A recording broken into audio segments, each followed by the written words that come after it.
Hello again. I am not homeless. I'm filming lots of take fives in one day. Welcome back. This one is actually pretty rad. We're going to be talking about the Spector Euro5 LT. And this is not like the Euros that you're used to. We'll get into that in a moment. Let's check it out.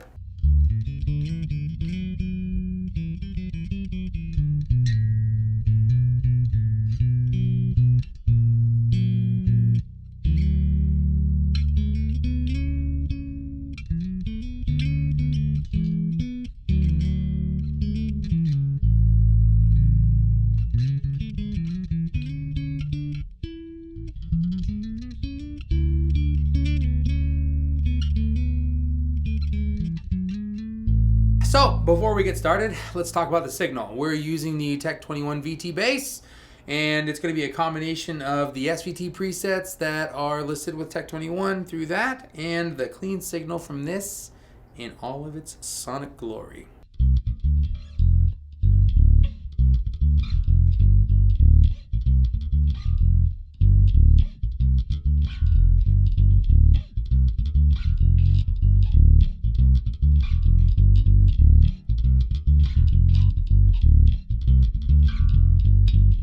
The specs for this wonderful instrument of destruction is short but sweet. It's got a European Alder body with a figured North American maple top, and it's got a nice slice of walnut in between. 3-piece maple neck, 24 fret Ebony fingerboard with Spector's signature crown inlays. Ooh. And brass nut. Love brass nuts. It comes with Goto lightweight tuners and Spector's standard locking bridge. Here's the best part, right? This is what sets this Euro apart from all the other ones.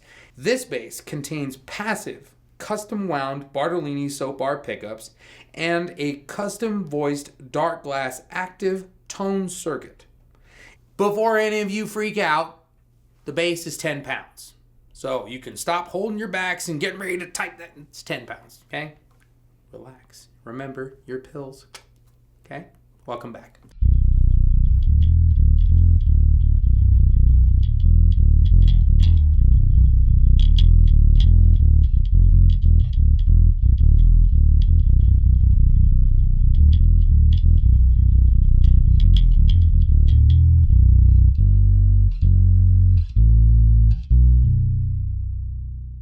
I normally don't like Spectors. I don't.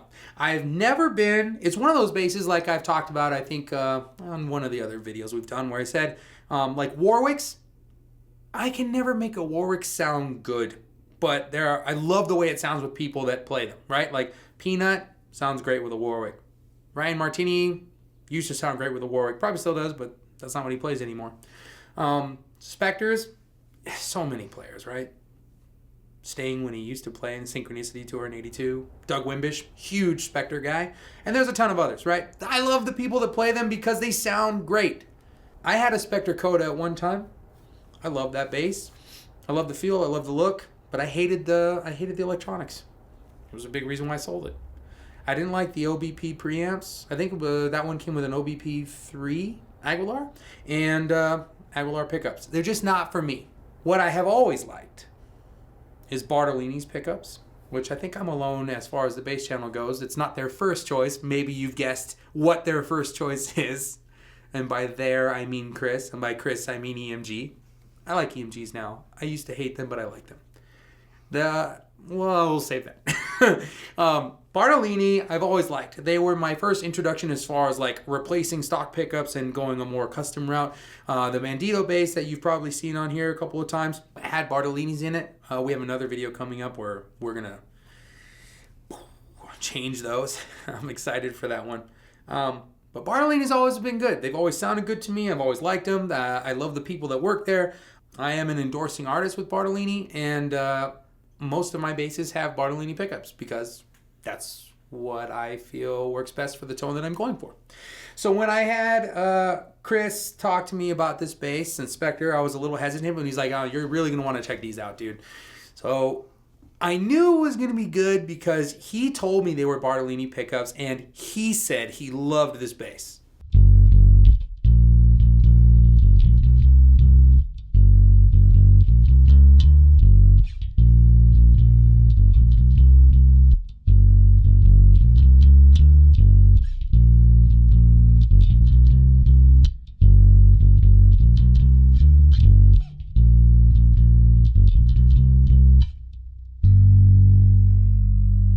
Chris is very fair when it comes to tone. If there was a crappy EMG pickup, I'm sure he'd tell you. Same thing with Bartolini's. They're not his flavor, right? He gets what he needs out of EMGs, and I respect that. Everybody's got that. DiMarzio, Bartolini, whatever. These Bartolini passive wound pickups that they have for this particular bass sound incredible. And the proprietary, meaning only Spector has this specific wound pickup for this model.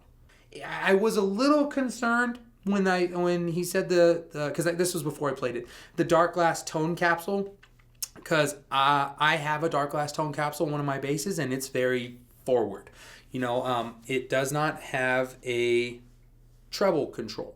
So I was like, that's going to be interesting. I was pleasantly surprised. It's kismet for these pickups. Like, they were meant to be together. I don't know if they worked together on these independently or together. I don't know. But Bartolini and Darkglass, they nailed it out of the park with this bass.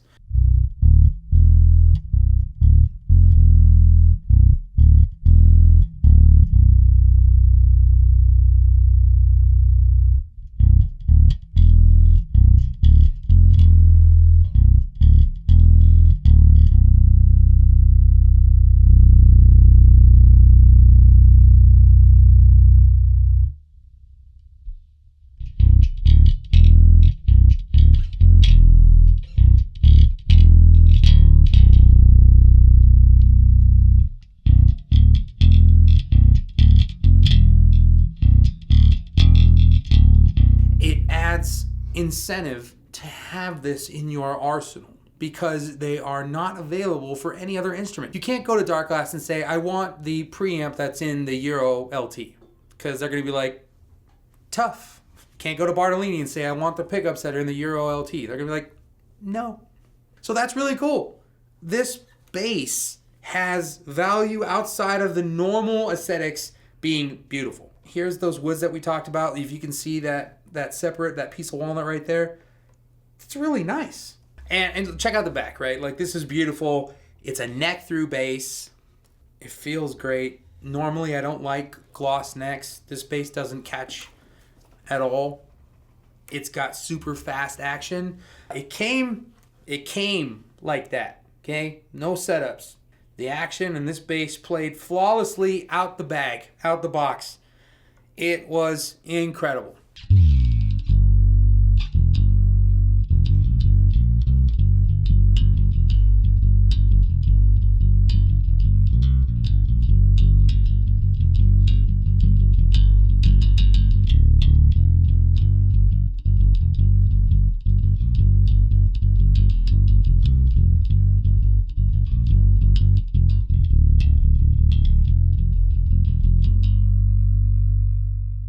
I like this bass. I'm not a fan of gold hardware, though. Oh, I wish it was anything but gold hardware. Does it affect me wanting to own this bass at all?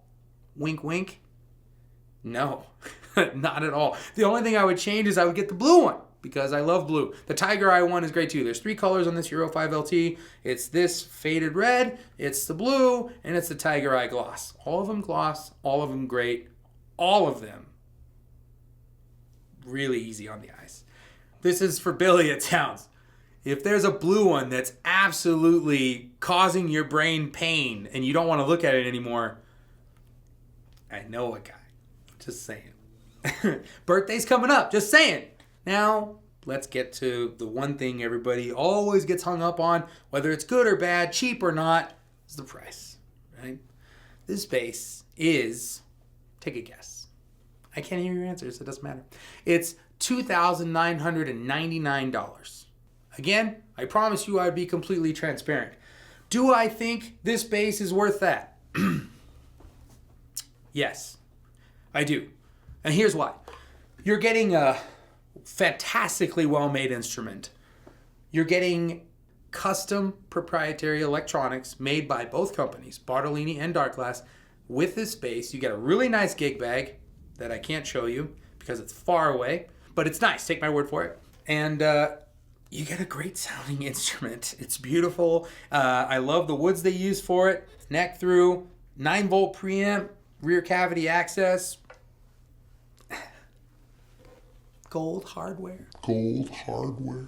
That's my only thing I don't like, right? I don't like gold hardware. I feel like I need a Mr. T necklace collection for bases that have gold hardware and maybe a sweet mullet.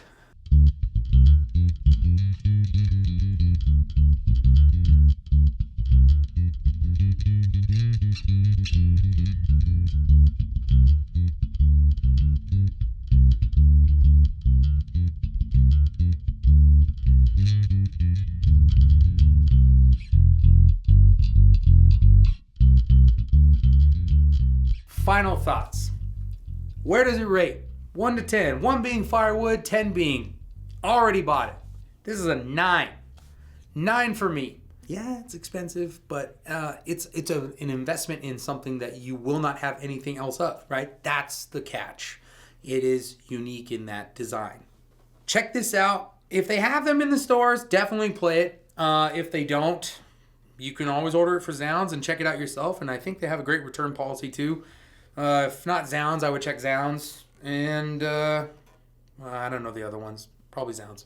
This is Chuck Bailey with Take 5. Thank you guys for sticking around and listening to me rant and ramble because I'm getting all of this out. It's been weeks since I've gotten to do any of these, so I don't know if you can tell, but I'm excited. This is a great base. I really appreciate them sending it to us. Thank you to Spector. Thank you to Zounds. Thank you to Bartolini and Darkglass for making something so rad and so unique and so awesome. This is Chuck Bailey with Take 5 and the Bass Channel. We'll see you next time.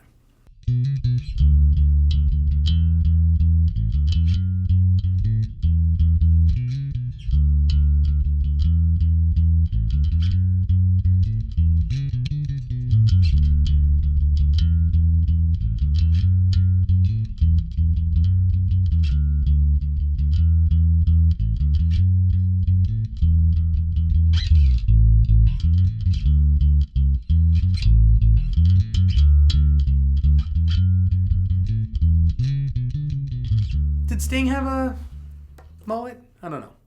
I'll look that up. Anyways. Fuck your EGMs, Bill Nye. This is America. DiMarzio. Dirker. What do you mean, Medarzio? On my children.